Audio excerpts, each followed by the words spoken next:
Assalamualaikum warahmatullahi wabarakatuh. Selamat datang teman-teman semua di dalam video pembelajaran saya. Saya Muhammad Sumiran Paputungan dari Program Studi Ilmu Kelautan Universitas Mula Warman. Dalam video ini saya akan menyampaikan sebuah materi ya, yang merupakan materi dalam pembelajaran mata kuliah survei dan analisis biofisik kelautan untuk program sarjana di Program Studi Ilmu Kelautan tentang pengukuran stok karbon di ekosistem mangrove dan juga di ekosistem lamun. Tujuan dari penyampaian materi ini adalah setelah teman-teman semua menonton video pembelajaran ini, teman-teman semua bisa mendapatkan gambaran bagaimana metode yang digunakan step by step ya di dalam pengukuran biomasa dan stok karbon di ekosistem mangrove dan juga di ekosistem lamun. Kemudian teman-teman juga bisa mendapatkan gambaran bagaimana metode yang digunakan di dalam pengukuran stok karbon di bagian sedimen atau tanah di ekosistem mangrove dan juga di ekosistem lamun. Sehingga nantinya ketika di semester akhir program sarjana, teman-teman semua bisa yang tertarik berminat ya untuk mengkaji stok karbon ya di ekosistem pesisir ya teman-teman bisa mengembangkan daripada metode yang telah diberikan di dalam video pembelajaran ini. Baik, untuk pertama kita mulai dari ekosistem mangrove terlebih dahulu. Di sini kalau kita lihat di gambarnya di sini itu adalah gambar di mana survei di ekosistem mangrove untuk pengukuran biomasa mangrove ya. Kalau teman-teman semua lihat di dalam pada gambar ini ya, tentunya teman-teman bisa mengidentifikasi ada beberapa alat dan juga bahan gitu yang kemudian kita gunakan selama kegiatan survei ya. Yang pertama adalah roll meter ya, itu sangat penting karena roll meteran ini nanti akan membantu di dalam mengukur jarak transect ataupun jarak antar plot yang telah kita tentukan.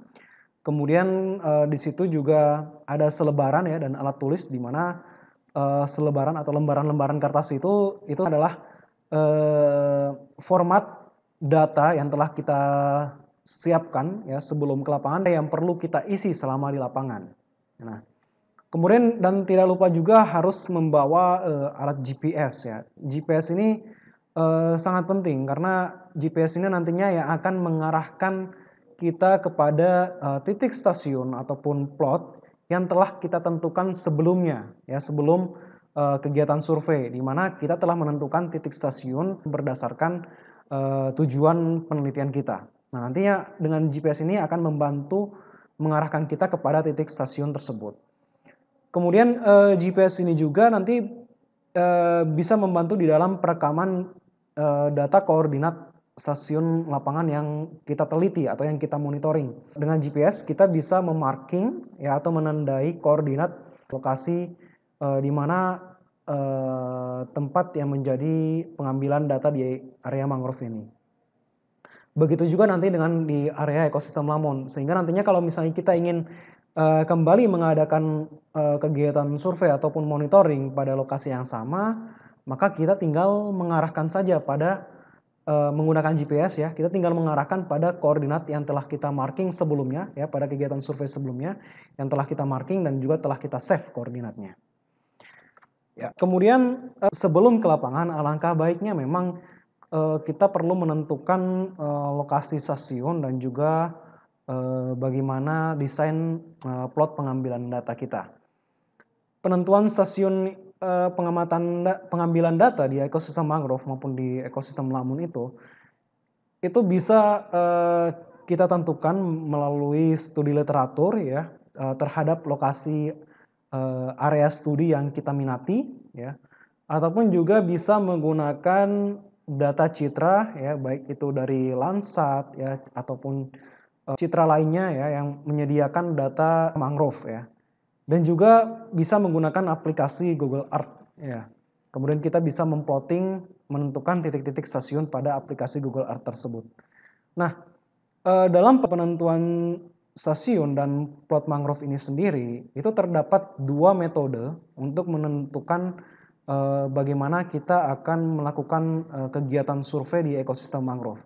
Yang pertama adalah metode transect garis atau systematic sampling method, di mana systematic sampling method ini memulai kegiatan monitoring mangrove itu dimulai dari area mangrove yang berbatasan dengan laut, ya, atau bagian area mangrove terluar, ya. Di sini dia. Kalau kita lihat di sini ya, di bagian sini, ya, ini area mangrove terluar misalnya yang dekat dengan laut, kemudian menuju ke arah daratan, ya, membuat transect garis menuju ke arah daratan, ya, ke dalam area mangrove. Nah, itu yang dinamakan dengan metode transect garis. Sepanjang transect garis tersebut terdapat beberapa plot, ya, yang bulat-bulat kuning ini, dan ini antar jarak plot ini biasanya 25 meter, ya. Kemudian itu tergantung dengan kebutuhan data yang telah kita tentukan atau tujuan penelitian kita. Metode transect garis ini biasanya digunakan untuk mengukur perubahan dinamika struktur komunitas, ya. Jadi di dalam menganalisis perubahan struktur komunitas, maka metode transect garis ini bisa digunakan dan juga bisa lebih detail di dalam menyediakan datanya, ya. Dengan adanya perubahan struktur komunitas nantinya akan menghasilkan suatu variasi carbon stock, di mana variasi carbon stock ini dipengaruhi oleh dinamika daripada struktur komunitas mangrove di suatu area ekosistem mangrove ini, ya. Nah, namun tentunya ada beberapa kelemahan di dalam penggunaan metode transect garis ini, ya. Salah satunya adalah membutuhkan tenaga dan juga waktu yang lumayan panjang, ya, yang sangat banyak, karena di dalam sepanjang transect garis ini terdapat beberapa plot yang kemudian kita harus ambil gitu, dan plot itu memiliki jarak yang teratur, ya, dan itu harus kita ambil datanya. Sehingga kalau misalnya ekosistem mangrove-nya terlalu luas, maka tentunya akan semakin banyak plot yang kita ambil gitu. Dan ini akan memakan banyak waktu, mengingat area ekosistem mangrove ini sangat dipengaruhi oleh pasang surut, ya, sehingga tentunya kita harus mengatur waktu di dalam melakukan kegiatan survei, ya, di mana kegiatan survei di ekosistem mangrove ini sendiri itu harus dilakukan pada saat waktu surut, ya, dan ketika waktu pasang itu diusahakan kita sudah pulang, ya, sudah pulang kembali ke daratan. Nah, yang kedua adalah metode stratified random sampling, ya, di mana metode stratified ini atau stratifikasi ini kita bisa membedakan populasi mangrove, ya, yang heterogen, ya. Misalnya pada gambar di bawah ini, ya, ini adalah random sampling design, di mana kalau kita lihat titik-titik yang kuning ini, ya, ini adalah wilayah-wilayah yang bervegetasi, ya. Artinya bisa kita indikasikan ini adalah area-area yang memiliki vegetasi mangrove, ya, yang kuning. Sementara yang warna merah ini merupakan lokasi daripada area-area yang tidak memiliki vegetasi, ya, atau mungkin bisa dikatakan sebagai area tambak atau mungkin area perubahan lahan mangrove, ya, terjadi perubahan lahan mangrove. Nah, stratifikasi random sampling method ini kita bisa aplikasikan jika kita ingin membedakan variasi stok karbon pada area yang seperti ini, ya. Artinya ada area yang bervegetasi padat, ya, seperti ini, kemudian ada area yang bervegetasi jarang mungkin, ya, seperti ini, dan juga ada area yang yang bervegetasi padat, ya, seperti ini, kemudian area bervegetasi jarang, kemudian juga ada area yang tidak bervegetasi, ya, seperti yang titik-titik berwarna merah ini. Nah, dengan menggunakan metode stratifikasi ini kita bisa melakukan kegiatan tersebut ya. Sebaliknya kalau kita melakukan kegiatan sampling menggunakan metode transek garis, maka kita tidak bisa mendapatkan variasi data daripada komposisi area yang heterogen seperti ini ya. Karena kalau misalnya kita menggunakan transek garis, maka kita harus mulai dari laut ya, yang dekat dengan laut sini, kemudian kita ke dalam ya, sehingga kita tidak bisa kurang mendapatkan variasi populasi data yang heterogen ya.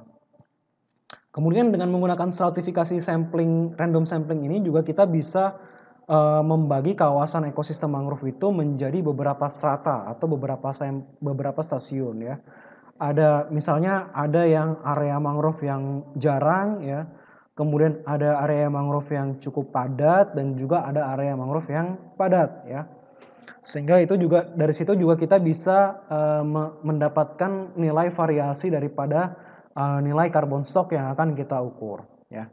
Jadi ada dua metode yang bisa kita lakukan di dalam kegiatan pengambilan data di ekosistem mangrove.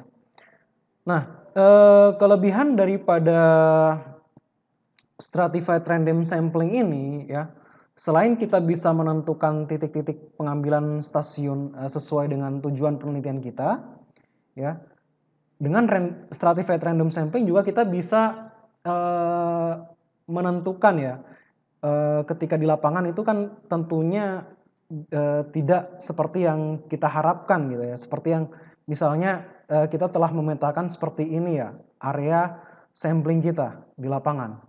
Tetapi ketika di lapangan, ya tentunya mungkin ada beberapa faktor yang kemudian bisa mengganggu atau bisa menghambat kegiatan survei kita untuk pergi ke titik-titik yang telah kita tentukan ini, ya. Sehingga informasi terkait dengan kawasan area mangrove di suatu lokasi area studi kita itu sangat penting, ya. Informasi lokal, sehingga ketika survei di ekosistem mangrove itu orang lokal itu sangat penting karena area mangrove ini itu merupakan area yang masih dihuni oleh hewan-hewan yang buas ya, seperti ular. Kemudian kalau misalnya di area mangrove yang di wilayah-wilayah muara sungai yang besar ya, seperti di Kalimantan ini banyak buayanya ya. Dengan faktor-faktor tersebut juga nantinya akan mempengaruhi metode transek garis ya.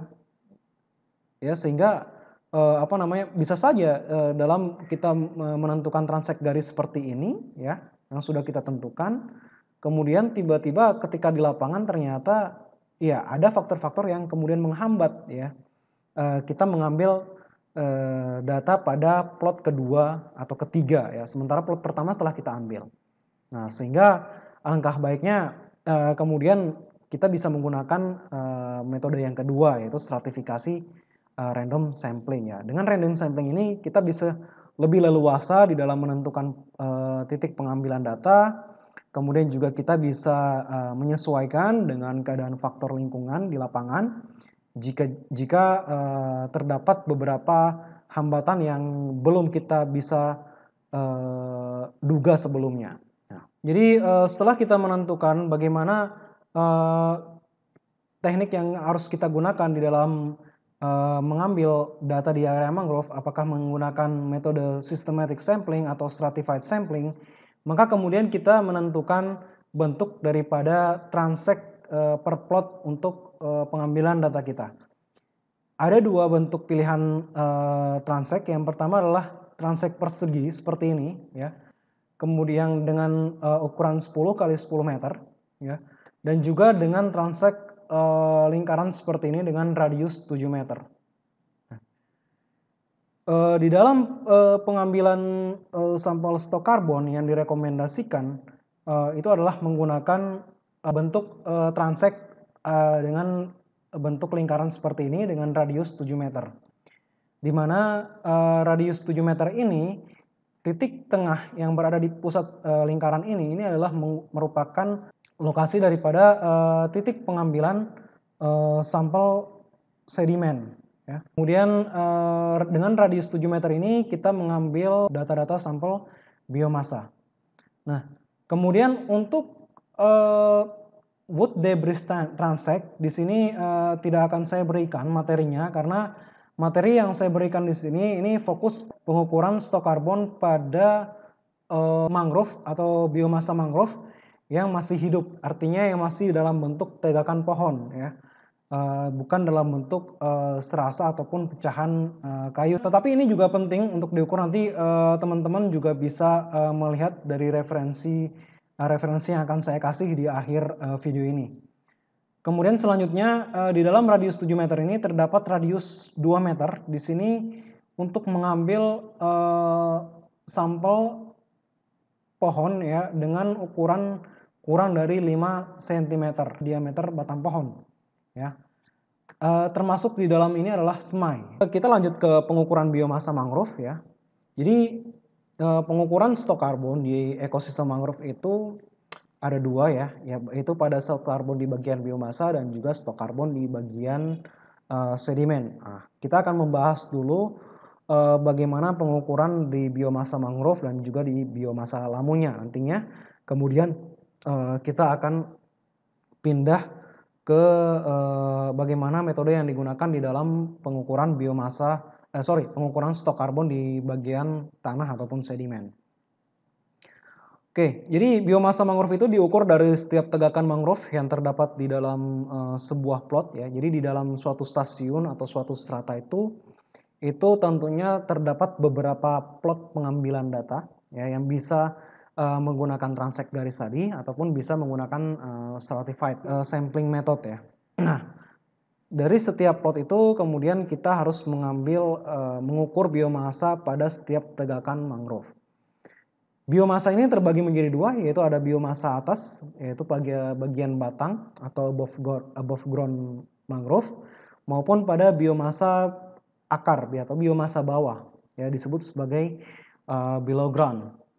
Kemudian beberapa data yang diperlukan di dalam mengukur biomasa tegakan pohon ini, yaitu yang pertama adalah spesies mangrove itu sendiri, ya. Jadi ketika kita ke lapangan, dalam setiap plot, ya kita harus mengidentifikasi ya jenis mangrove apa yang kita temui di dalam setiap plot pengamatan kita. Kemudian DBH ini merupakan nilai daripada diameter batang pohon ya pada ketinggian dada atau pada ketinggian 137 cm dari permukaan tanah ya. Ketinggian batang pohon itu adalah DBH. Kemudian adalah densitas kayu ya, densitas kayu atau wood density. Untuk wood density ini kita bisa mendapatkannya dari data open access, yaitu database World Agroforestry Center. Teman-teman bisa mendapatkan datanya dengan mencari data ini ya. Ini bisa kita dapatkan di ketika kita mencari data ini di internet ya menggunakan Google. Kemudian yang terakhir adalah tinggi pohon. Nah, ini juga sering harus kita ukur ya ketika kita mengukur biomasa mangrove ya. Jadi ada 4 data ya, ada jenis mangrove, kemudian diameter batang pohon ya pada ketinggian dada atau 137 cm, kemudian densitas kayu dan juga tinggi pohon. Oke, jadi ini adalah diameter batang pohon, cara pengukurannya, di mana diameter batang pohon itu diukur pada ketinggian 137 cm atau 1,3 meter dari permukaan tanah. Nah, kalau misalnya teman-teman lihat di dalam pada gambar ini adalah contoh daripada pohon mangrove berjenis Rhizopora. Ya, jadi kalau Rhizopora itu dia memiliki akar percabangan di atas tanah seperti ini ya.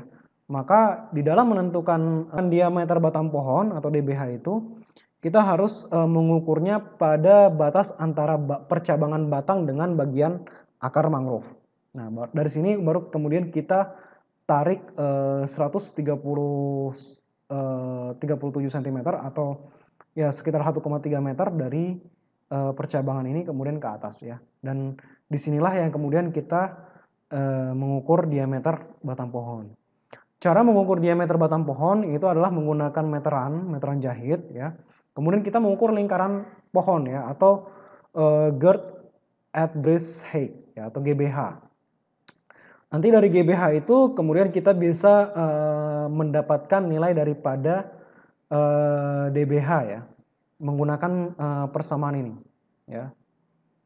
Jadi sorry, ini GBH ya, ini GBH dibagi dengan pi ya. Jadi DBH kita bisa menggunakan persamaan ini. Nah, tentunya di dalam menentukan mengukur diameter batang pohon, kita harus membedakan juga mana pohon, mana tegakan, dan juga mana semai ya. Nah, di sini kita bisa lihat bahwasanya ukuran batang pohon di atas 5 cm ini adalah tegakan pohon ya. Jadi pohon yang besar itu biasanya di atas 5 cm. Kemudian di bawah 5 cm DBH-nya itu merupakan masih pohon remaja ya, atau sapling ya. Kemudian DBH di bawah 1,5 cm ini adalah masih semai ya. Nah, biasanya di dalam pengukuran DBH untuk mengestimasi stok karbon di area ekosistem mangrove, DBH yang kemudian diukur ya, atau lingkar batang pohon yang diukur itu merupakan lingkar batang pohon yang berbentuk tegakan ya. Dan juga tentunya dia memiliki ketinggian di atas ketinggian dada ya, 137 cm. Kalau misalnya ketinggiannya masih di bawah 137 cm, maka itu masih termasuk kategori mangrove dengan tipe semai. Nah, nanti untuk tipe semai itu nanti ada perhitungannya sendiri ya. Dia mengukur DBH-nya itu pada ketinggian yang berbeda dengan ketinggian untuk mengukur DBH pada ketinggian tegakan pohon. Kemudian ini adalah beberapa teknik dalam mengukur DBH untuk tegakan pohon ya. Karena di ekosistem mangrove itu biasanya kita menjumpai bentuk-bentuk pohon yang beragam ya. Ada yang berbentuk rhizopora seperti ini ya. Kemudian ada yang berbentuk akarnya, sistem perakarannya itu yang padat ya, itu masih berada di atas tanah seperti ini ya, sistem perakaran yang padatnya itu. Nah, kemudian ada juga yang batangnya itu bercabang dari bawah ya. Maka kalau yang batang bercabang ini kita harus mengukur dua batang dalam satu pohon ya untuk nilai DBH-nya ya. Jadi lingkaran pohonnya itu kita harus ukur dua-duanya. Nah, yang simpel itu adalah yang pada bagian gambar A ini. Ini persis tegak pohon gitu ya, sehingga kita bisa langsung mengukur dari permukaan tanah pada ketinggian 1,3 meter.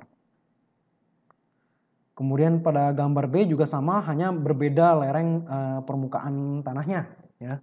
Maka kita harus mengukurnya itu pada bagian permukaan lereng tanah yang paling tinggi. Nah, juga kemudian pada bagian C, apabila pohonnya berbentuk miring seperti ini ya, maka kita harus mengukur ketinggian 1,3 meter itu berdasarkan arah daripada atau bentuk batang itu sendiri, batang pohon. Nah, ini sama seperti yang ini ya, kita mengukurnya pada ketinggian 1,3 meter ya, ada dua stem yang kita ukur atau dua batang yang kita ukur. Nah, kalau pada bagian rhizopora ini adalah seperti ini. Selanjutnya kita mengukur ketinggian pohon. Ketinggian pohon ini bisa kita ukur dengan menggunakan alat bantu, yaitu menggunakan klinometer ataupun menggunakan aplikasi busur yang bisa di-download di smartphone ya, seperti Protractor. Itu bisa kita download di Android ya, di Play Store. Nah, konsep daripada pengukuran ketinggian tinggi pohon ini itu adalah menggunakan hubungan antara jarak pengukuran ya, kemudian dengan sudut sorot pada puncak tertinggi ya. Ini sudut sorotnya ini bisa kita ukur dengan menggunakan ini klinometer ya, ataupun aplikasi yang ada di smartphone ya, Protractor ataupun aplikasi busur lainnya, dan juga tinggi mata observer ya, dimana seperti pada gambar ini tampilan daripada ketika kita mengukur tinggi pohonnya. Jadi jarak antara kita dengan pohon yang kita ingin ukur tingginya itu berjarak sekitar 10 meter ya.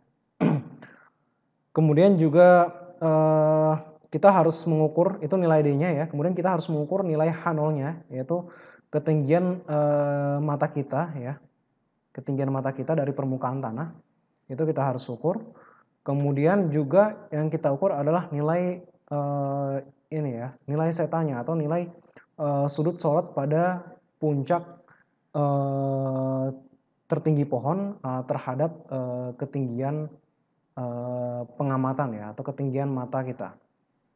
Nanti dari nilai-nilai ini ya, nilai jarak, kemudian ketinggian pengamatan mata ya, H0 dan juga nilai sudut sorot terhadap puncak tertinggi ini, kita bisa mendapatkan nilai H-nya ya. Jadi kita tentukan dulu nilai H1-nya ya. Jadi warna biru ini. Jadi H1 ini kita bisa menggunakan persamaan ini ya, di mana kita tinggal memasukkan nilai daripada jarak antara kita dengan tegakan pohon ya. Kemudian dikalikan dengan tangan daripada sudut sorot terhadap puncak tertinggi pohon ya. Kemudian ketika kita mendapatkan H1-nya ya, baru kita tambahkan dengan ketinggian pengamatan mata kita ketika kita menembak titik tertinggi pohon ini ya menggunakan aplikasi busur ataupun klinometer ya. Sehingga dengan mendapatkan nilai H1 kita bisa mendapatkan nilai ketinggian pohon ya dengan menambahkan nilai H0 ini ya. Kemudian dari nilai-nilai yang sudah parameter-parameter yang tadi kita ukur, kemudian kita bisa mengestimasi nilai biomasanya itu dengan menggunakan persamaan alometrik ya.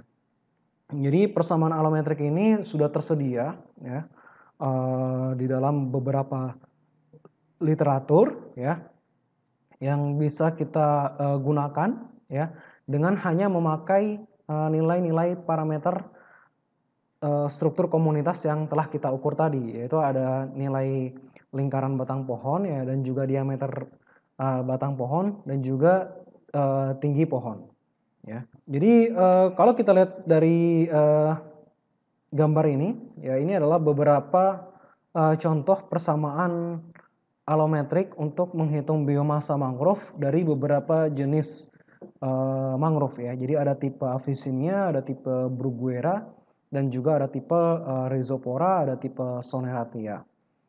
Nah, di sini kalau kita lihat ini adalah biomasa equation, ini adalah persamaan yang kita gunakan ketika kita menghitung biomasanya. Di sini sudah ada rumusnya. Kita tinggal memasukkan nilai daripada diameter batang pohon ya, yaitu D ini, dan juga nilai daripada wood density atau densitas kayu ya. Di sini disimbolkan sebagai rho. Nah, nilai densitas kayu juga sudah tersedia open access gitu, tinggal kita cari menggunakan Google. Jadi tinggal kita memasukkan data-data yang sudah ada ke dalam persamaan alometrik ini. Dan bergantung pada jenis mangrove yang kita temui di lapangan. Jadi tadi ya identifikasi jenis mangrove itu sangat penting karena dari identifikasi jenis mangrove di lapangan itu kita bisa menentukan persamaan alometrik mana yang kemudian akan kita gunakan di dalam menghitung biomasa mangrove. Apabila jenis mangrove yang kita temui di lapangan itu tidak ada persamaan alometriknya, ya setelah kita melakukan studi literatur itu tidak kita temukan persamaan alometriknya, maka kita bisa menggunakan persamaan umum ya atau general equation seperti ini. Ya. Ini ada general equation untuk persamaan alometrik mangrove di lokasi Amerika maupun di lokasi Asia ya. Persamaan alometrik ini juga ada dua yang kita hitung, yaitu adalah persamaan untuk menghitung biomasa bagian atas dan juga persamaan untuk menghitung biomasa bagian bawah. Ya. Jadi seperti ini adalah persamaan alometrik untuk menghitung biomasa bagian atas ya di sini. Kemudian yang di sampingnya itu adalah untuk menghitung yang bagian akar ya atau bagian below ground. Nah, sekali lagi ya, jadi kalau misalnya kita tidak menemukan persamaan alometriknya dari jenis spesies mangrove yang kita temukan di lapangan, maka kita bisa menggunakan persamaan umum ya di sini. Kalman equation untuk bagian above ground maupun Kalman equation untuk bagian below ground. Ya. Seperti yang saya katakan tadi, ya, beberapa persamaan itu hanya memasukkan nilai diameter batang pohon, tetapi juga ada beberapa persamaan yang memerlukan ketinggian pohon itu sendiri, ya, seperti untuk menghitung below ground daripada spesies Bruguera ini, ya, jenis Bruguera. Maka ini yang nilai H ini adalah ketinggian pohon. Ini juga beberapa contoh persamaan alometrik, ya. Kalau yang ini lebih detail lagi ya untuk spesies Rhizophoranya dan juga spesies lainnya ini lebih dibagi lagi menjadi kita harus menghitung beberapa bagian biomasa ya, bagian-bagian berat biomasa yaitu bagian daun, kemudian bagian batangnya ya, kemudian bagian prop roots-nya ya atau akar mangrove yang berada di bagian berada di atas permukaan tanah ya. Begitu juga dengan jenis lain ya. Ini lebih detail karena ini ada perhitungan untuk biomasa daun dan juga untuk biomasa batang. Jadi dibagi per part biomas. Kemudian nanti nilai above ground biomasnya itu adalah nilai daripada total dari keseluruhan bagian-bagian biomasa yang terdapat di atas permukaan tanah dalam suatu tegakan pohon mangrove. Kemudian untuk penentuan nilai below ground ya kita bisa menggunakan common equation ya seperti ini atau juga kita bisa menggunakan ya persamaan berdasarkan jenis mangrove. Tetapi hal-hal yang perlu diingat di sini ya kalau kita menggunakan persamaan alometrik daripada tiap jenis mangrove yang sudah dipublikasi seperti ini, hal-hal yang perlu diperhatikan adalah batasan-batasan daripada parameter yang telah kita ukur sebelumnya. Misalnya seperti ini ya, kita ingin menggunakan persamaan alometrik Rhizophora apiculata ini. Kebetulan karena kita mendapatkan jenis mangrove Rhizophora apiculata di lapangan. Maka kita harus melihat dulu bagaimana kisaran ya variasi diameter batang pohon daripada Rhizophora apiculata yang telah kita ukur di area studi kita. Jika masih berada di bawah ketentuan daripada diameter maksimal ini ya 28 cm, maka bisa menggunakan persamaan alometrik ini untuk menghitung biomasa daripada Rhizophora apiculata. Tapi kalau misalnya sudah di atas 28 cm, maka kita harus menggunakan persamaan lain ya, atau lebih baiknya menggunakan common equation atau persamaan umum. Karena di sini range diameternya ini sangat tinggi ya, bisa sampai 49 cm ataupun 50 cm. Ya. Begitu juga dengan menghitung below ground biomass ya, kita harus memperhatikan batasan-batasan daripada diameter maksimal ya pada setiap persamaan alometrik yang telah tersedia. Jadi di dalam mengukur menghitung biomasa mangrove ini ya tadi ada beberapa hal yang perlu kita perhatikan yaitu spesies mangrove ya, jenis mangrove ya. Kemudian nilai daripada diameter batang pohon yang kita dapat dengan mengukur lingkaran batang pohon.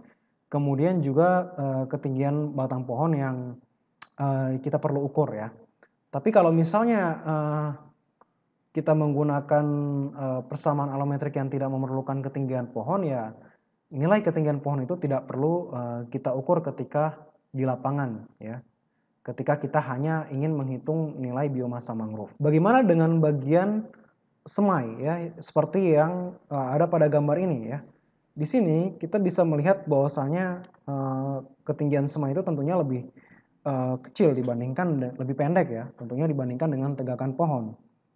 Maka di sini terdapat perlakuan berbeda di dalam mengukur biomasa untuk jenis semai. Ya, walaupun biomasa untuk jenis semai ini tentunya lebih sedikit dibandingkan dengan biomasa dalam bentuk yang sudah bentuk tegakan pohon mangrove. beberapa parameter yang kita perlukan di dalam menghitung biomasa semai ini, yaitu yang pertama adalah menghitung volume daripada kanopi semai ini, ya. Volume kanopi semai ini bisa kita hitung dengan terlebih dahulu mengukur lebar daripada kanopi, ya, WD2 ini, lebar kanopi, dan juga panjang daripada kanopi, serta ketinggian kanopi, ya, atau crown depth. Nah, dari situ kemudian dengan menggunakan persamaan ini, ya, yang sudah tersedia di sini, kita bisa menentukan area kanopi dulu, ya. Kita bisa menghitung area kanopi dulu. Kemudian dari setelah menghitung area kanopi ini, baru kita menghitung volume kanopi, ya, crown volume. Nanti volume kanopi inilah yang kemudian nanti akan kita gunakan di dalam menghitung jumlah biomasa daripada jenis tegakan semai. Nah, kemudian selain itu kita juga menghitung diameter batang semai, ya, pada ketinggian 30 cm dari dari permukaan tanah, ya. Dari nilai diameter dan juga crown volume ini baru kita bisa menghitung berat biomasanya dengan menggunakan persamaan yang sudah tersedia juga, ya, persamaan alometrik. Nah, di sini contoh persamaan alometrik untuk tegakan semai, ya, yang dikembangkan oleh Roth et al. Tahun 2001. Nah, di sini ada beberapa persamaan yang kita bisa gunakan, ya. Yang pertama ini untuk 3 teratas ini adalah persamaan dalam menghitung total daripada biomasa, ya. Kemudian bagian bawahnya ini menghitung per part daripada biomasa semai, ya. Jadi ada bagian batangnya, kemudian bagian daunnya, ya. Nah, di sini kita bisa menggunakan, ya, ini yang persamaan yang pertama ini, ya, menghitung total biomasa dengan memasukkan nilai daripada volume kanopi, ya, atau crown volume yang telah kita hitung tadi, ya, berdasarkan panjang, lebar, dan juga ketinggian daripada kanopi, serta nilai daripada diameter batang pada ketinggian 30 cm. Akan tetapi biasanya di dalam menghitung biomasa mangrove itu yang paling sering digunakan adalah menghitung biomasa daripada tegakan pohon, ya, yang kemudian nantinya akan dihitung stok karbonnya. Karena pada bagian semai ini stok karbonnya itu memang masih sangat sedikit. Kemudian cara perhitungan stok karbonnya, ya, jadi tadi kita sudah menghitung biomasa mangrove-nya, baik itu biomasa mangrove bagian atas maupun bagian bawah, kemudian kita menghitung stok karbonnya. Jadi perhitungan stok karbon di biomasa mangrove ini menggunakan faktor konversi biomasa terhadap karbon, yaitu sebesar 46%. Artinya 46% dari bagian biomasa itu adalah karbon itu sendiri, ya. Satuan daripada stok karbon ini sendiri, ya, itu biasanya di dalam bentuk kilogram karbon per meter square, ya. Baik itu yang di bagian above ground maupun di bagian below ground, ya. Kemudian kalau kita ingin menghitung total daripada stok karbon di bagian biomasa, maka kita tinggal tambahkan saja, ya, stok karbon di bagian above ground dengan stok karbon di bagian below ground. Dan jangan lupa yang harus kita perhatikan di sini adalah areanya, ya, atau meter square-nya ini. Jadi ketika kita menggunakan plot lingkaran, maka kita harus menghitung luas area daripada plot lingkaran yang telah kita gunakan berdasarkan radius daripada plot tersebut, ya, berapa meter radiusnya. Kalau kita menggunakan plot persegi, ya, maka kita juga harus menghitung luas daripada plot persegi tersebut, ya. Kemudian nanti luasan itu kita masukkan di dalam persamaan untuk menghitung stok karbon per area, ya, seperti itu. Oke, jadi yang itu adalah untuk bagian mangrove. Kemudian kita masuk ke bagian pengukuran stok karbon di bagian biomasa lamun, ya. Untuk pengambilan biomasa di lamun, seperti yang kita lakukan di ekosistem mangrove, kita harus membuat suatu desain transek terlebih dahulu. Jadi ada 2 pemilihan desain transek, yaitu transek garis seperti ini, ya. Jadi ada 3 transek. garis panjang 100 meter dari garis pantai dengan jarak antar transek yaitu 50 meter. Kemudian di sepanjang garis transek ini terdapat transek kuadrat, yaitu dengan jarak antar transek kuadrat ini adalah 10 meter. Ya. Nah, kemudian desain yang kedua itu adalah desain transek paralel ya, seperti ini. Artinya di sini dibagi sepanjang area Lamun dari area yang dekat dengan pantai kemudian ke perairan laut ya, atau ke area laut dalam itu dibagi menjadi 3 zona, yaitu zona onshore atau yang dekat dengan garis pantai, kemudian zona middle atau bagian tengah ya. Kemudian ada juga zona offshore ya, yang bagian lebih dalam lagi, yang mana masih terdapat ekosistem Lamun. Ini bisa kita gunakan ketika komposisi lamun yang kita temukan di lapangan itu terdapat pada area-area yang lebih dalam ya. Seperti bagian middle, kemudian bagian offshore. Ini biasanya dibutuhkan suatu alat snorkeling atau alat bantu scuba diving untuk pengambilan sampel pada ekosistem lamun yang berada di bagian offshore ataupun di bagian middle ini. Tentunya di dalam pengukuran pengambilan sampel biomasa lamun ini kita harus melakukannya pada saat surut rendah ya, sama dengan yang kita lakukan ketika kita mengambil sampel di ekosistem mangrove ya. Karena kalau misalnya sudah pasang maka kita akan mengalami kesulitan di dalam pengambilan sampel di ekosistem lamun ya. Oke, jadi data yang perlu kita ambil di dalam pengukuran biomasa lamun di lapangan yaitu adalah nilai daripada shoot density-nya. Di mana shoot density-nya ini adalah jumlah individu lamun tiap spesies per transek ya. Jadi untuk ukuran transeknya itu adalah 50 kali 50 cm, kemudian per transek kecil ini adalah 25 cm kali 25 cm. Jadi tiap individu lamun yang terdapat di dalam area transek ini perlu kita hitung jumlahnya. Dan juga ada beberapa sampel yang kemudian kita harus ambil ya. Sekitar 3 sampai 5 sampel gitu per individu per spesies, sorry. Yang nantinya kemudian kita akan ukur berat biomasanya di laboratorium. Nah, untuk shoot density-nya itu sendiri itu kita ambil ya pada 4 transek kuadrat ya. Yaitu pada jarak 0 meter ya, kemudian 30 meter kita lakukan pengambilan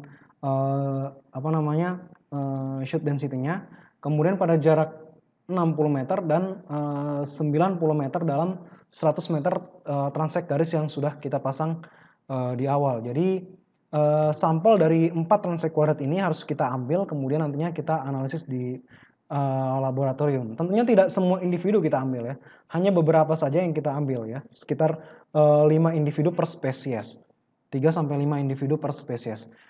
Selain itu individu yang kita temui di lapangan itu harus kita ukur ya, di dalam satu transek ini harus kita ukur berapa jumlah shoot density-nya. Nah di sini ada beberapa contoh dalam pengukuran shoot density. Ini kalau misalnya saya besarkan. Oke, ini ada sekitar 4 jenis lamun ya. Ada jenis Thalassia, kemudian atau hen halus di sini, kemudian Thalassodendron, ada Halophila ovalis, kemudian ada Halophila spinulosa ya. Di sini kalau untuk daun-daun yang panjang seperti ini ya, jenis lamun daun-daun yang panjang seperti ini harus perlu diperhatikan ya, bahwasanya satu individu itu adalah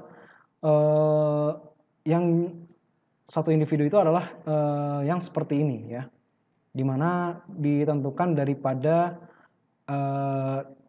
istilahnya ini pelepah daun sampai ke bagian atas daun atau pucuk daun, itu adalah satu individu ya. Jadi pelepah daun yang berbatasan dengan bagian akarnya atau rhizomnya ini hingga ke bagian pucuk daun. Jadi kalau misalnya kita hitung berapa jumlah shootnya di sini, ini adalah ada 4. 1, 2, 3, 4 ya. Jadi ada 4 shoot. Kemudian pada Thalassodendron ini hampir sama ya.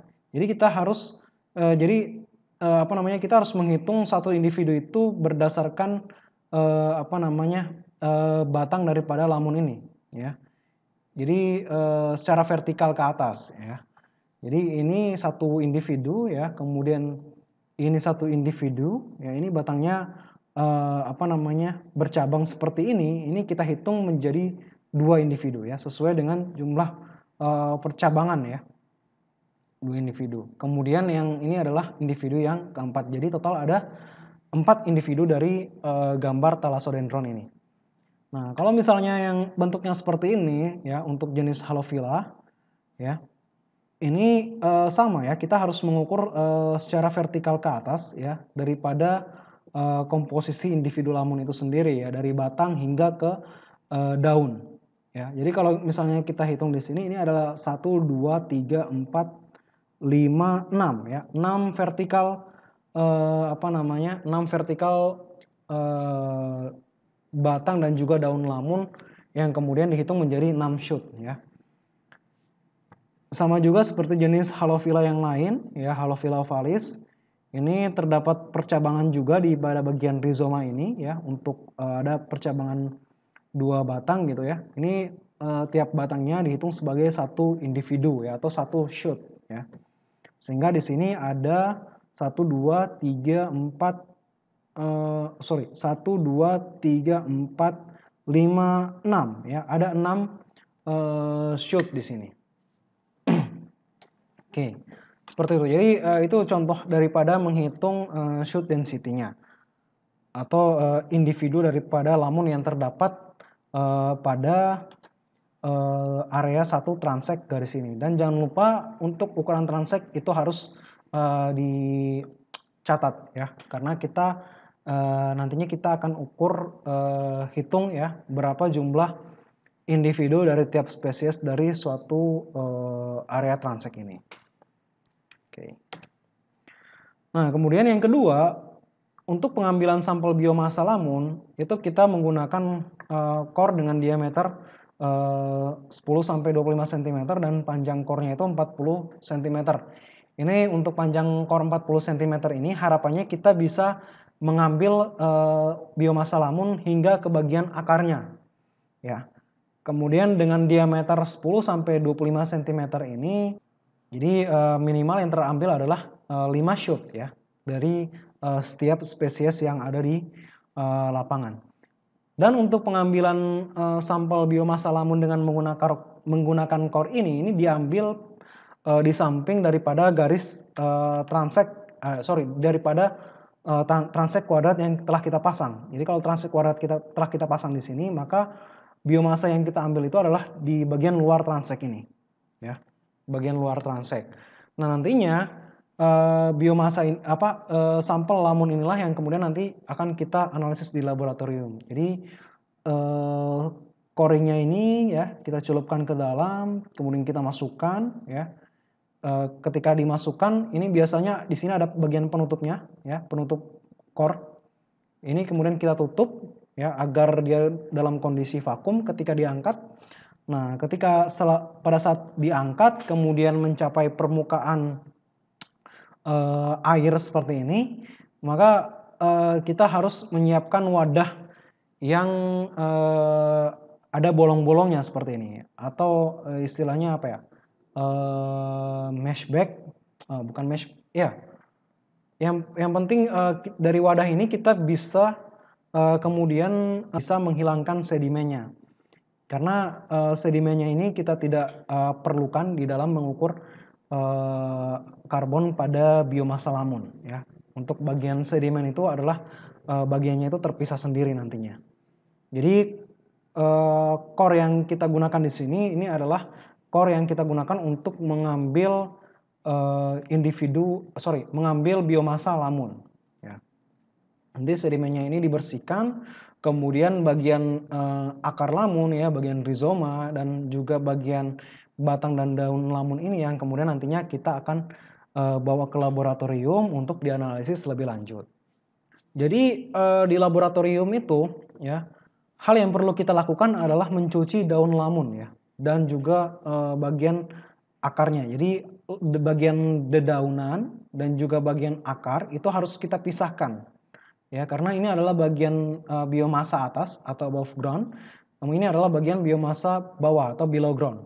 Jadi harus kita pisahkan, kemudian kita cuci ya agar kandungan garamnya juga itu yang nempel ya, kandungan garam yang nempel di permukaan daun itu juga hilang ya, sehingga tidak mempengaruhi ketika penimbangan biomasa lamun nanti.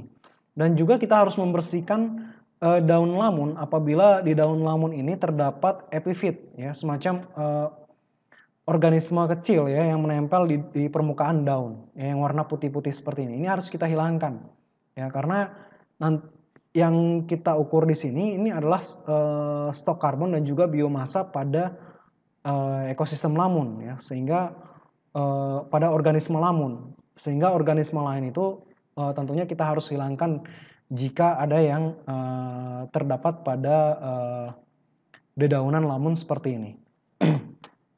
Setelah bersih ya, kemudian kita keringkan lamun bagian dedaunan ya dan juga batangnya ini dengan bagian akarnya ini kita pisah dulu terlebih dahulu ya. Kemudian kita letakkan di dalam suatu kantong ya, yang mana nantinya kantong tersebut sebagai wadah untuk ketika kita mengeringkan biomasa lamun ini di oven pada suhu 60 derajat Celcius ya. Nanti setelah kita mengeringkan biomasa ini, nanti kita bisa mendapatkan berat keringnya ya melalui penimbangan. Nanti dari berat kering itulah yang kemudian kita analisis berat biomasanya. Oke, jadi kemudian kita lanjutkan ke dalam perhitungan biomasa lamun. Jadi setelah kita mendapatkan berat kering dari biomasa atas dan juga biomasa bawah dari setiap individu ya, tiap spesies, itu kita ukur dulu berapa berat biomasa per shoot atau per individu dari tiap spesies tersebut. Jadi dari 5 individu tiap spesies yang kita timbang tadi berat keringnya, kita ukur berapa rata-rata berat keringnya dari tiap spesies. Kemudian setelah itu kita menghitung berapa berat biomasa dari tiap shoot per spesies. Di sini kita memasukkan nilai daripada shoot density yang sudah kita hitung ketika di lapangan ya, dari setiap transek kita hitung berapa jumlah individu lamunnya per spesies. Nah, di sini kita kemudian kita masukkan nilai tersebut dan kita kalikan dengan berat rata-rata individu per spesies ya. Berat kering rata-rata individu per spesies, tiap spesies, baik itu bagian biomasa atasnya ya, bagian batang, kemudian daunnya, dan juga bagian akarnya atau bagian below ground-nya. Nah, kemudian dari sini kita menghitung total biomasa per plot ya. Jadi per plotnya itu kita hitung dengan menjumlahkan setiap biomasa yang ada di dalam yang ada di dalam transek ya. Jadi dari setiap spesies yang ada di dalam transek itu kita hitung, kita jumlahkan, maka itu adalah jumlah daripada biomasa per transek tersebut. Nah, kemudian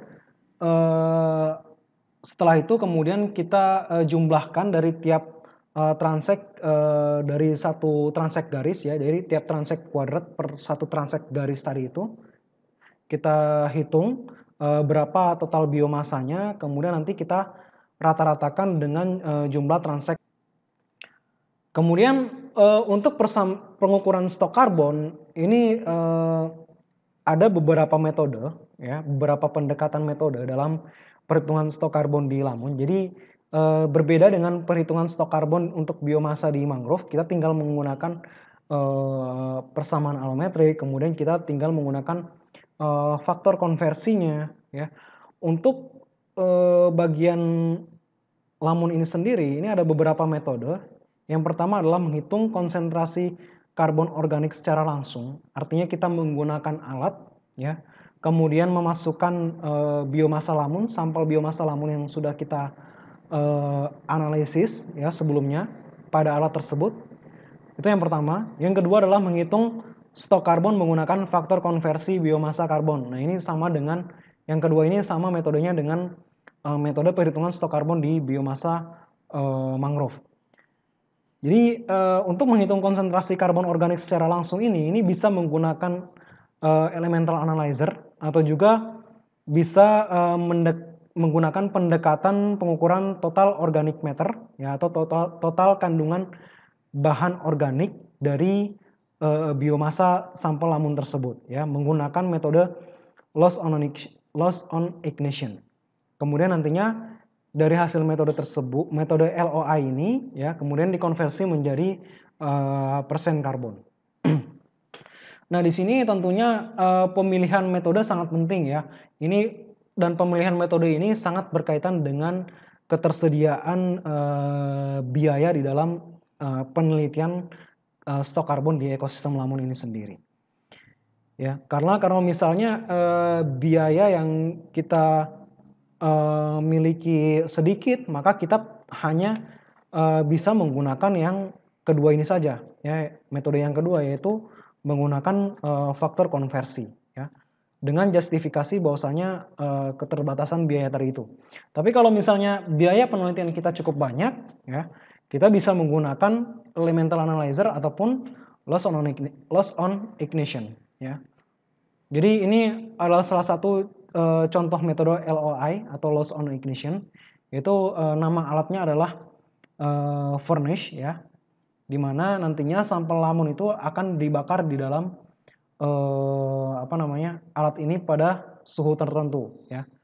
Kemudian nantinya yang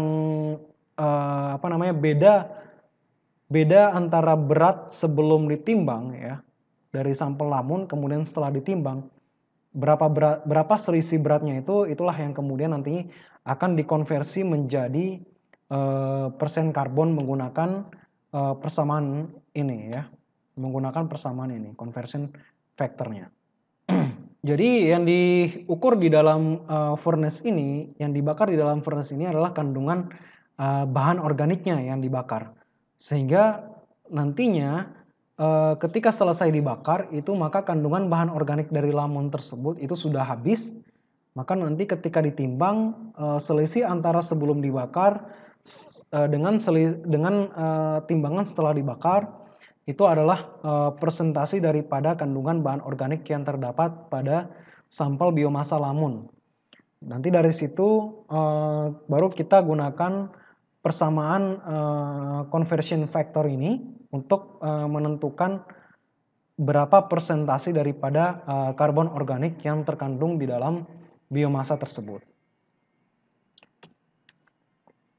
Nah, ini untuk menghitung biomasa dengan menggunakan faktor konversi, kita menggunakan faktor konversi yaitu 33,6% ya di sini. Untuk bagian biomasa atas maupun bagian biomasa bawah. Nanti tinggal dikalikan dengan berat biomasa kering tadi yang sudah kita kita hitung ya. Dan jangan lupa nilai daripada luasan transek yang kita gunakan. Bagaimana dengan pengukuran stok karbon di bagian tanah dari kedua ekosistem ini? Oke. Jadi pengukuran stok karbon di tanah, di sedimen, itu kita harus mengambil sampel sedimen secara vertikal menggunakan metode coring. Jadi alat coring seperti yang gambar ini adalah coring ya. Kita harus mengambil sedimen secara vertikal ke dalam tanah. Ya, jadi untuk satu core sampel per plot ya. Jadi untuk ekosistem lamun ini akan sedikit berbeda karena per plotnya itu jaraknya agak berdekatan ya. Tapi kalau untuk di ekosistem mangrove karena luas plotnya itu yang lebih luas daripada luasan plot di ekosistem lamun dan juga jarak antar plotnya itu yang lebih jauh, maka pengambilan vertical coringnya itu atau pengambilan sampel vertikal sedimennya ini digunakan satu core untuk setiap satu plot ya. Dan kedalaman tanahnya itu adalah 1 meter untuk kedalaman tanah di sampel di ekosistem mangrove maupun sampel di ekosistem lamun. Parameter yang harus diukur adalah kedalaman sampel tanah dan bulk density-nya ya. Jadi berat tanah atau berat sedimen dalam suatu volume ya, volume sampel. Kemudian yang terakhir adalah konsentrasi karbon organiknya. Oke. Nah, untuk pengambilan sampel tanah ini kita bisa menggunakan pipa PVC ya, PVC yang kemudian dimodifikasi dengan tambahan di sini kalau kita lihat ada tambahan bagian pegangannya ya. Nah, ini ada bagian pegangan pipa ya. Kemudian pada ujung pipa ini ya, pada bagian ujung pipa di sini ini sebenarnya ada bagian yang runcing yang kita pasang, yang kita tempelkan ke pipa ya. Itu yang disebut sebagai auger.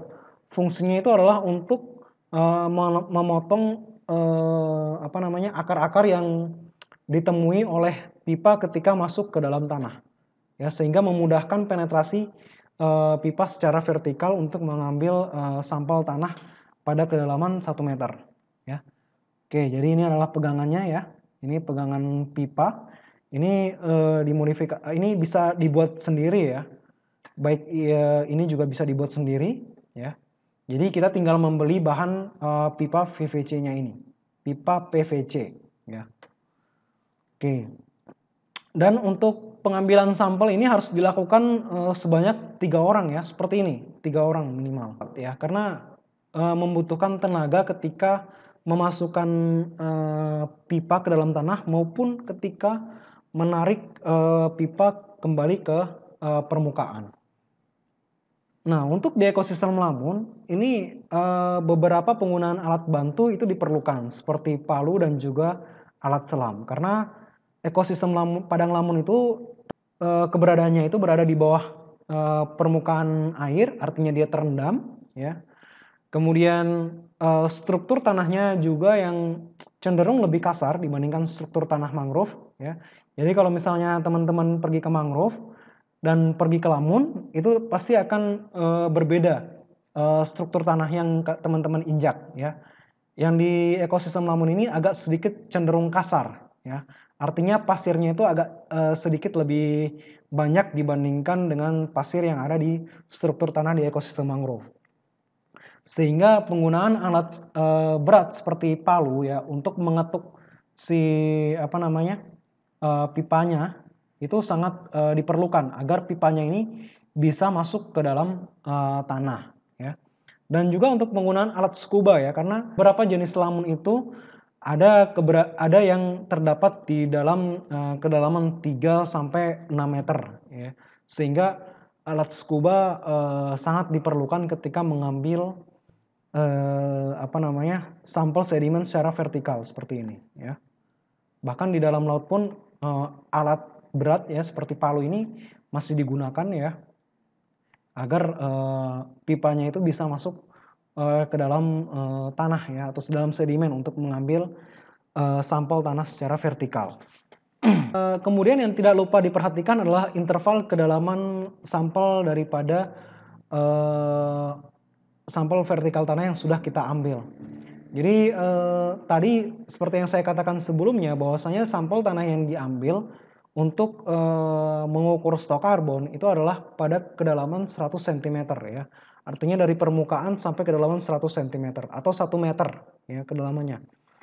Kenapa demikian? Karena kedalaman 1 meter ini adalah kedalaman di mana ketika misalnya ekosistem mangrove itu dirusak ataupun dikonversi menjadi peruntukan lain ya seperti tambak, kemudian lahan sawit ataupun lahan pertanian lainnya, maka stok karbon yang terganggu nantinya itu adalah stok karbon yang berada pada kedalaman 1 meter. Maka stok karbon pada kedalaman 1 meter inilah yang kemudian menjadi krusial untuk kita ukur stoknya ya. Dan beberapa literatur juga ada yang menunjukkan pengambilan kedalaman sampel core tanah itu sampai bisa lebih dari 1 meter ya, bisa mencapai 2 sampai 4 meter karena memang pada kedalaman 2 sampai 4 meter ya untuk ekosistem mangrove ya itu memang masih terdapat presentasi ya ataupun konsentrasi daripada karbon organik yang masih tersimpan di bagian kedalaman 2 sampai 4 meter ini. Ya, artinya di bawah 1 meter itu masih ada karbon organiknya. Nah, kemudian di sini ya, interval daripada kedalaman sampel vertikal ini ya. Jadi kalau misalnya kita mengambil sampai 100 cm ya, maka interval dari subsampel itu juga harus diperhatikan ya. Di sini intervalnya ini ada 0 sampai 15 kemudian cm ya, 15 sampai 30 cm, 30 sampai 50 cm, dan 50 sampai 100 cm.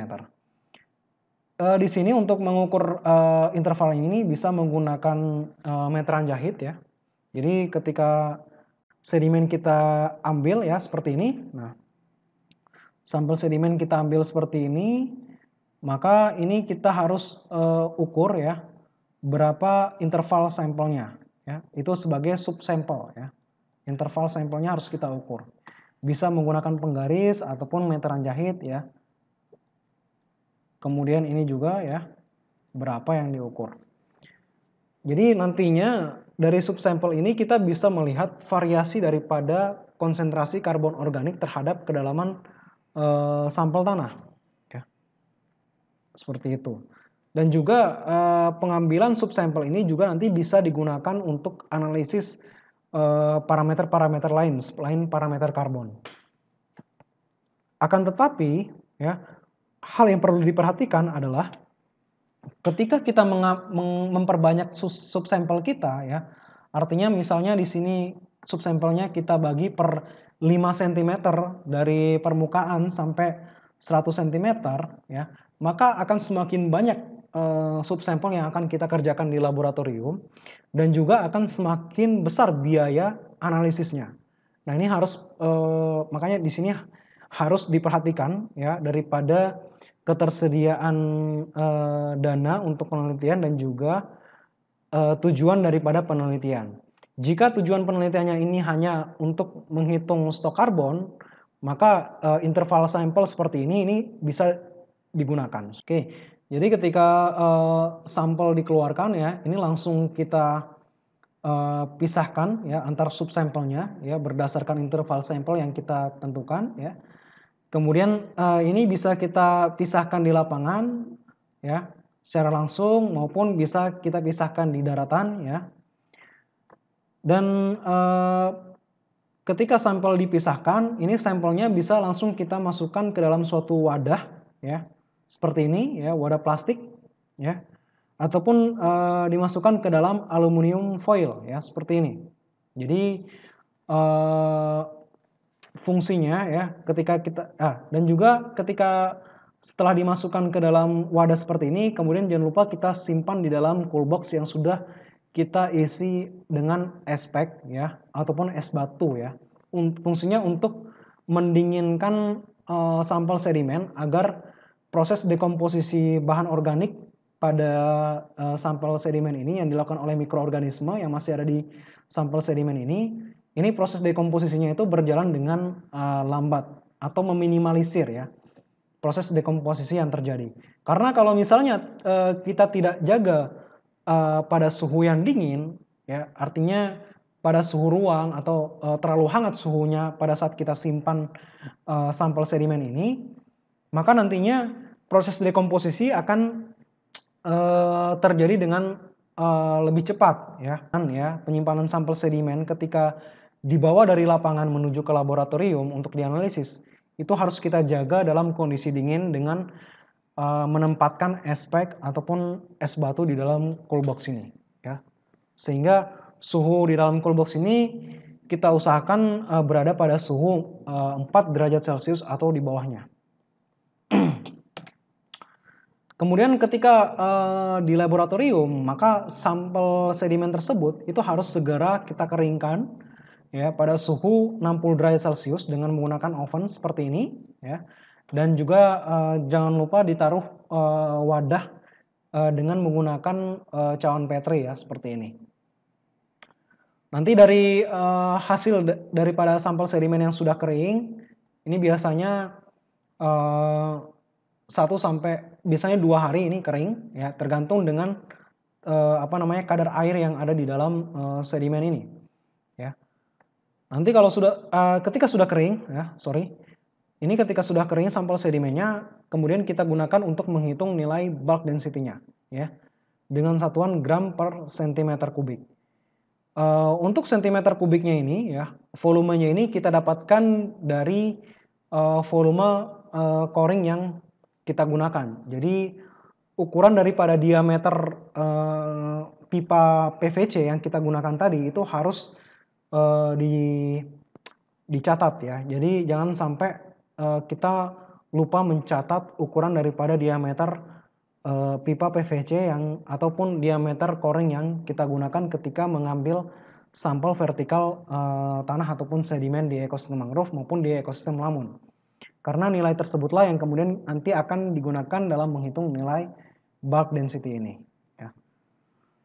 Setelah dikeringkan, apabila sampel sedimen ini belum dilakukan analisis lebih lanjut ya untuk mengukur konsentrasi karbon organik, maka sampel sedimen tersebut harus kita simpan pada freezer ya dengan suhu hingga minus 18 derajat Celcius. Ya. Di sini tujuannya adalah untuk mengurangi proses dekomposisi bahan organik ya. Lagi-lagi. Jadi kita harus menjaga agar sampel kita ini tidak terdekomposisi kandungan bahan organiknya. Karena kalau misalnya kandungan bahan organiknya itu terdekomposisi ya, nantinya konsentrasi karbon organik yang telah terukur dari sampel kita itu bisa saja underestimated daripada konsentrasi karbon yang seharusnya ada di dalam sampel sedimen tersebut ya. Jadi untuk menjaga hal tersebut tidak terjadi, maka kita harus menempatkan sampel sedimen yang tidak kita treatment ya untuk mengeluarkan karbon organik itu kita simpan pada suhu minus 18 derajat Celcius atau lebih di bawah daripada itu ya. Ini dengan menggunakan freezer ya. Contohnya seperti ini sampai minus 21 derajat Celcius. Selanjutnya dalam pengukuran konsentrasi karbon organik pada sedimen itu terdapat beberapa pilihan metode. Ada 3 pilihan metode yaitu elemental analysis, kemudian loss on ignition, dan analisis kimia basah menggunakan metode Walkley and Black method. Di sini penggunaan metode ini sangat bergantung pada ketersediaan alat dan dana, sehingga dalam memilih metode yang tepat ya, kita harus menggunakan pohon keputusan seperti ini ya atau decision tree untuk mengukur konsentrasi karbon organik. Jadi kalau misalnya di dalam laboratorium yang tempat kita menganalisis sampel sedimen itu terdapat alat elemental analyzer, maka kita bisa menggunakan alat elemental analyzer dibandingkan dengan furnace atau menggunakan metode loss on ignition. Kalau misalnya tidak ada alat elemental analyzer, maka kita bisa menggunakan alat furnace ya. Contoh daripada alat elemental analyzer itu adalah seperti ini ya. Contohnya adalah CHN analyzer atau carbon hydrogen nitrogen analyzer. Jadi alat ini bisa menghitung dalam sekali running sampelnya ya, itu bisa menghitung konsentrasi karbon, hidrogen dan nitrogen dari setiap satu sampel yang diproses ya.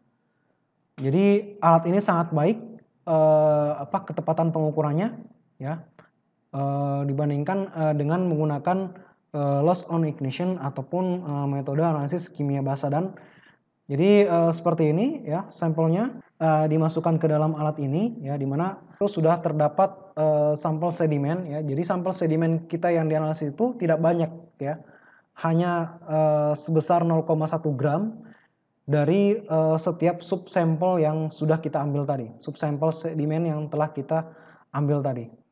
Nanti pada layar komputer itu akan terbaca berapa konsentrasi hidrogennya, berapa konsentrasi karbonnya, dan juga berapa konsentrasi nitrogennya.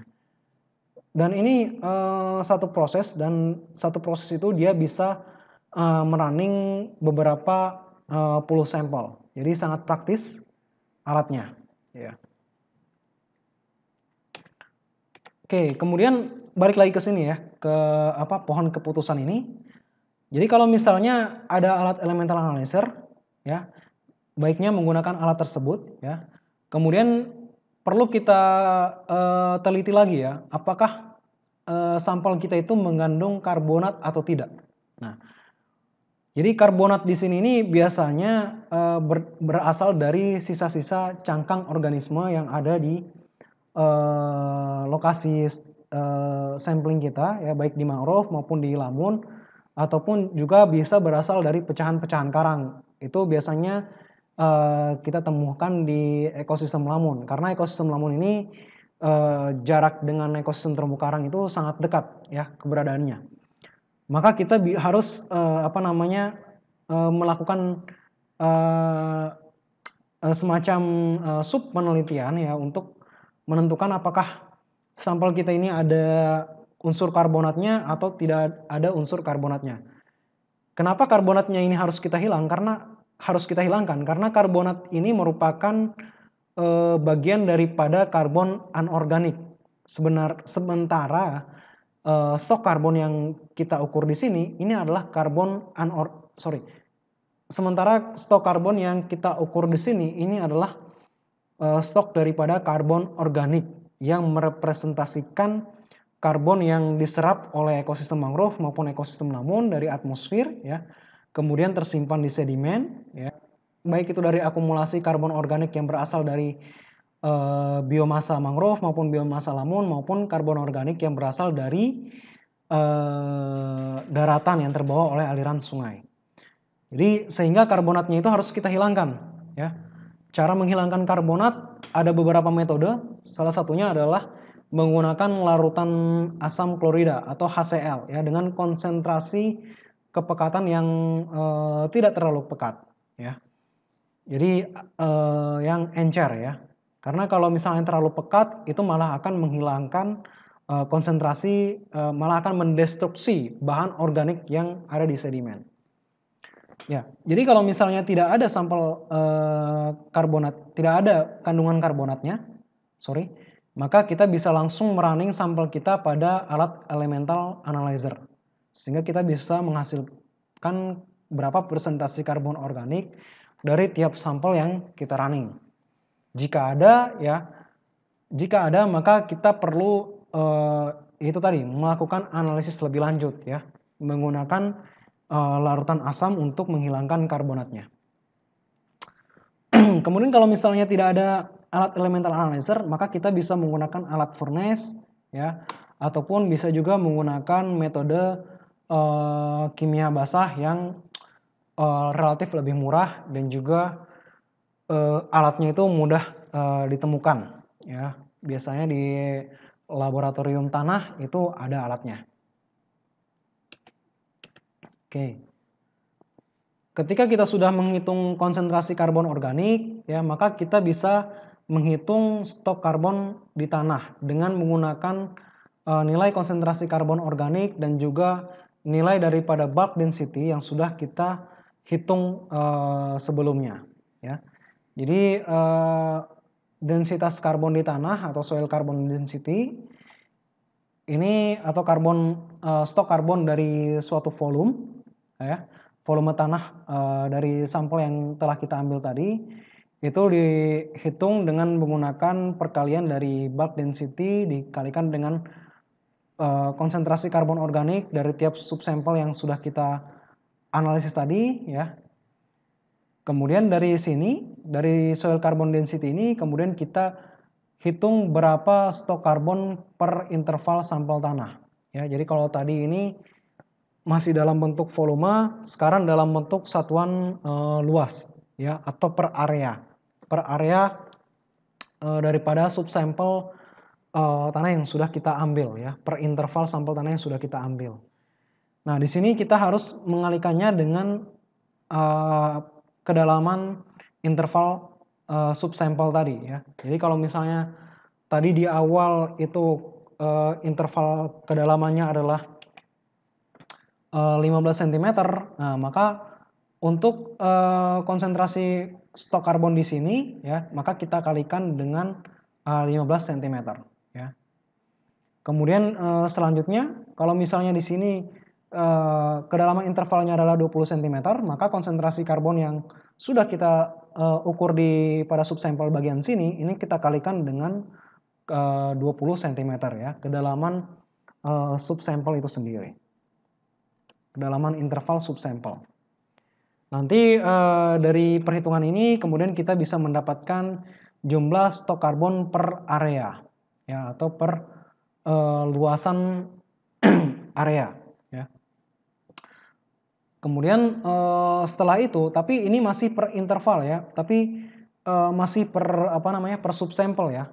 Di sini stok karbon yang kita hitung di sini sudah perluasan, tapi masih perluasan per subsampelnya, per tiap-tiap sampelnya. Sehingga untuk menghitung stok karbon dari secara keseluruhan dari sampel tanah yang kita ambil, itu kita tinggal menambahkan atau menjumlahkan daripada stok karbon di tiap-tiap subsampel tadi itu ya. Sehingga dari sini kita bisa mendapatkan nilai stok karbon dari setiap plot yang masing-masing plot yang kita teliti ya, per luasan area. Biasanya ya di sini dalam penggunaan satuan stok karbon itu gram per sentimeter kuadrat ini biasanya kita konversikan lagi ke dalam bentuk ton per hektar ya. Jadi satuannya itu nantinya adalah ton karbon per hektar. Jadi itu adalah metode untuk menghitung stok karbon di tanah ya. Jadi tadi kita sudah mempelajari bagaimana menghitung parameter stok karbon di ekosistem mangrove dan di ekosistem lamun, yaitu pada bagian biomasa, kemudian juga pada bagian tanah atau sedimen. Jadi kalau misalnya kita simpulkan bahwasanya untuk di bagian biomasa ya berarti ada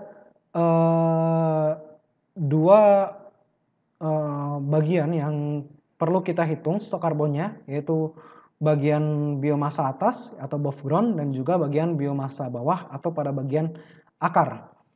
Kemudian untuk perhitungan stok karbon di ekosistem mangrove kita bisa menggunakan pendekatan persamaan alometrik ya, sehingga kita hanya perlu mengukur diameter batang pohon saja. Kemudian untuk di lamun kita perlu mengambil sampel biomasa lamunnya, kemudian kita bawa ke laboratorium dan kita perlu mengukur berat kering daripada sampel biomasa lamun tersebut untuk kemudian menghitung berat biomasanya. Sehingga dari berat biomasa mangrove dan juga berat biomasa lamun tersebut, kita bisa menghitung stok karbon dengan menggunakan faktor konversi biomasa karbon tadi. Ya. Kemudian untuk perhitungan stok karbon di ekosistem di bagian tanah ya, atau sebagian sedimen di kedua ekosistem tersebut, itu menggunakan metode coring ya, dengan kedalaman 1 meter, dan juga metode pengukuran konsentrasi karbon organiknya itu ada beberapa metode ya, tergantung dengan ketersediaan dana penelitian kita dan juga ketersediaan alat yang bisa kita gunakan ya. Dan juga hal yang perlu diperhatikan di dalam mengukur konsentrasi karbon organik di sedimen ini adalah kita harus menjaga agar kandungan bahan organik yang ada di dalam sedimen tersebut tidak terdekomposisi secara banyak ya. Bagaimana caranya? Yaitu adalah dengan menjaga sampel sedimen kita yang tidak kita treatment atau tidak kita ukur, itu usahakan harus kita simpan dalam kondisi dingin atau dalam kondisi beku ya, dalam kondisi minus 18 derajat Celcius. Ya. Di sini ada beberapa referensi bacaan yang perlu teman-teman perlu teman-teman unduh ya di Google. Ini bisa diunduh di Google semuanya. Dan nantinya untuk teman-teman yang tertarik nantinya untuk meneliti stok karbon, maka beberapa referensi ini tentu akan sangat membantu ya di dalam melakukan kegiatan survei maupun melakukan kegiatan analisis di laboratorium. Oke, jika ada beberapa hal yang mungkin teman-teman belum pahami dari penjelasan yang saya berikan di dalam video pembelajaran ini, teman-teman bisa menanyakan melalui email kepada saya. Nanti alamat email saya akan saya tulis di dalam keterangan video ini. Oke, sekian dari saya. tetap sehat, tetap semangat, meskipun di dalam kondisi pandemi seperti ini ya. Assalamualaikum warahmatullahi wabarakatuh.